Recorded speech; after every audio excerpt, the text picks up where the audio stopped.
The desert sun burned white-hot over the Utah Canyonlands, turning the sandstone cliffs into glowing embers.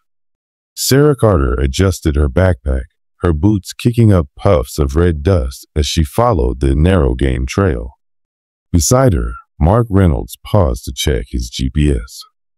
According to the satellite images, there should be a water source just beyond that ridge, Mark said, wiping sweat from his forehead. Sarah squinted against the glare. If you're wrong, I'm drinking your canteen. They crested the ridge and froze. Below them, in a hidden valley untouched by the drought ravaging the region, stood a horse. But not just any horse. Sarah's breath caught. That's impossible. The Mustang Mare was enormous, at least 18 hands tall, her muscular frame dwarfing any wild horse Sarah had ever seen. Her coat shimmered like liquid copper in the sunlight, and her belly was swollen with pregnancy. Mark fumbled for his binoculars. No way. No damn way. The mare lifted her head, ears pricking forward. She didn't bolt, didn't even flinch, just stared at them with eerie, knowing eyes. Sarah's hands shook as she reached for her camera. Mark, her legs. Look at her legs. Even from this distance, they could see the strange, ridge-like protrusions along the mare's spine, features that belonged to prehistoric equines, not modern Mustangs. Dr. Elias Grant nearly spilled his coffee when Sarah's photos loaded onto his computer screen. His research assistant, Priya, leaned over his shoulder, her eyes widening. That's not a trick of perspective, Priya murmured. Look at the joint structure. The muscle definition. This mare is genetically built to be that size. Elias zoomed in on the mare's distended abdomen. And pregnant, in this drought? His finger traced the odd spinal ridges visible in the photo. Priya, these look like vestigial structures, she finished.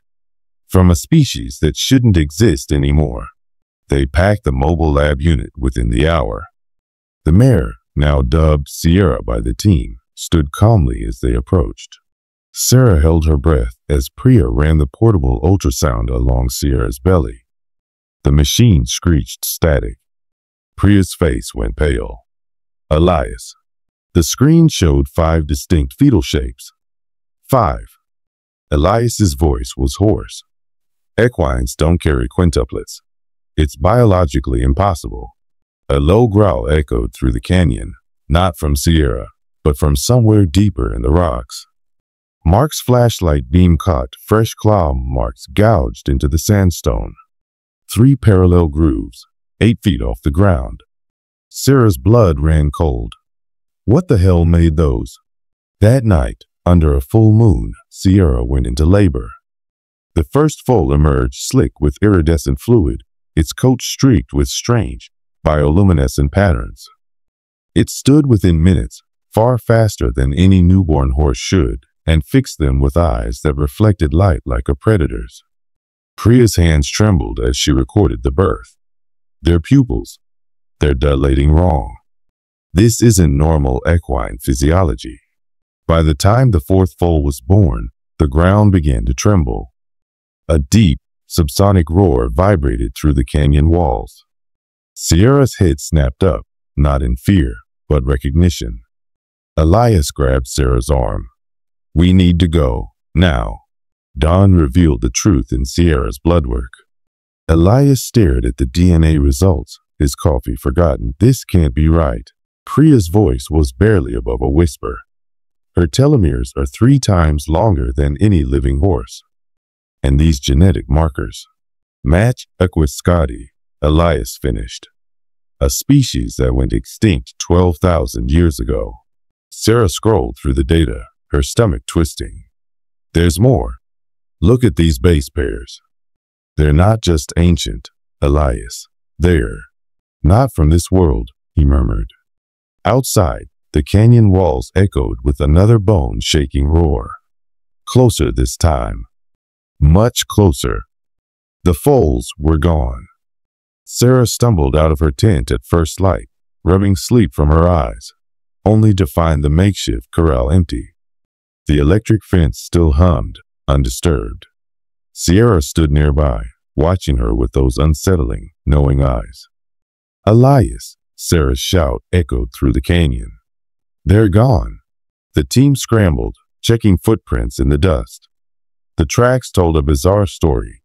The 5 foals had walked single file toward the narrowest part of the canyon, their tiny hoofprints unnervingly precise. No signs of struggle, no signs of panic.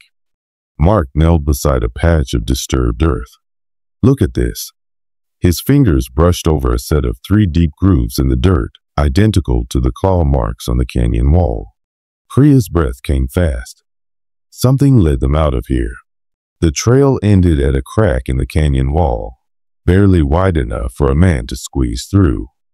Sarah shone her flashlight into the darkness. The beam caught strange, reflective deposits on the stone, like fossilized saliva.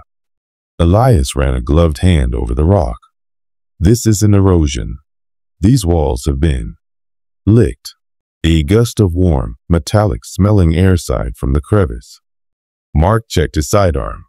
"I'll go first." The passage twisted deeper into the earth, the temperature rising with every step. The walls glistened with that same iridescent sheen they'd seen on the newborn foals.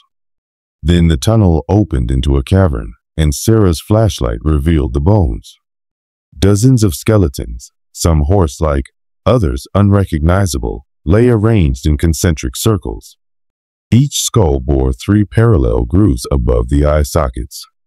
Priya's voice shook. "This isn't a den. It's a burial site." Sierra's sudden scream from outside the cave sent them running back to daylight. The mare stood rigid, nostrils flared, staring at the canyon rim. A shadow moved against the morning sun, something massive and low to the ground.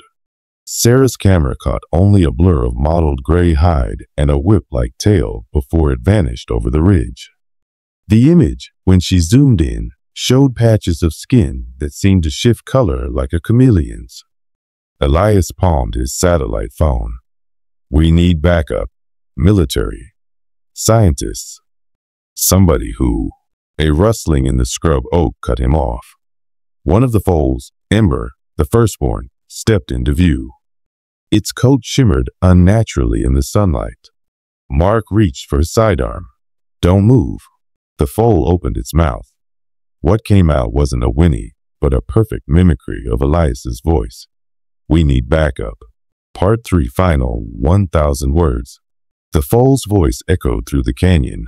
Elias's exact tone, his words repeated back with perfect clarity. Sarah's skin prickled. "We need backup."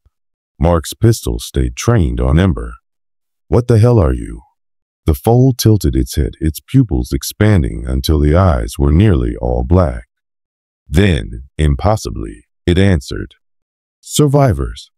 Not in Elias's voice this time. Something older. Guttural. The word vibrated in their chests like the canyon's subsonic roars.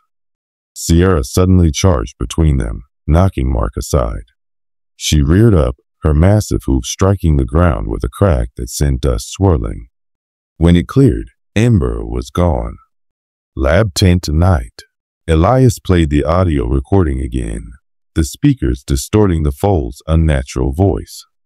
"It's not mimicry," Priya said, hunched over spectral analysis. "That was language. The vocal cords shouldn't be capable." Sarah scrolled through cave photos. "These bones.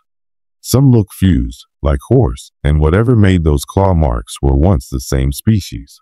A shadow passed over the tent. The fabric rippled without wind. Mark grabbed his rifle. "It's here." Canyon floor. Moonlight revealed a creature perched on a ledge 30 feet up. Not quite lizard. Not quite mammal.